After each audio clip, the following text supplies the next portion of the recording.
So, you're telling me that a British lawmaker wants to give pie and mash protected status? That's right. He wants it to be recognized as a traditional speciality. So, it's not just about recognition, it's about quality control as well. I wonder if this will lead to a resurgence of pie and mash shops in London. It's possible. It could certainly attract more attention to the dish and encourage people to try it. It's a unique and delicious part of London's culinary landscape. I'm definitely intrigued. I've never had pie and mash before, but now I'm curious to try it. Maybe I'll even visit a pie shop in London someday. You should. It's a real treat.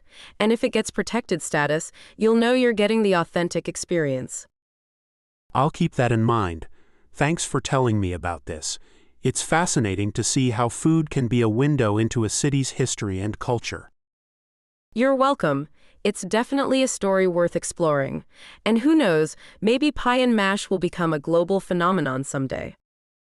I can see why. It's a classic dish, especially in London. But I'm curious, what's the reasoning behind this push for protected status? Well, he argues that it's a cornerstone of Cockney cuisine and that it deserves to be celebrated and promoted. He also wants to ensure that the traditional recipe is preserved. Interesting. So, what exactly is the traditional recipe? I've heard it's more than just meat and potatoes.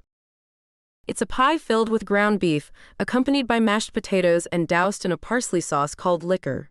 Traditionally, the pies often contained eels, and it's still often served alongside stewed or jellied eels. Eels? That's a bit unexpected.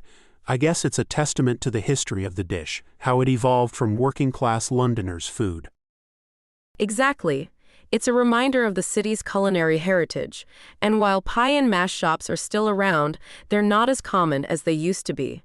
This protected status could help revive the tradition. I see. It's like a way to preserve a piece of London's culture. But what about the practical implications? How would this protected status work? It would mean that only meals made to specific recipes or methods could be labeled as Cockney pie and mash.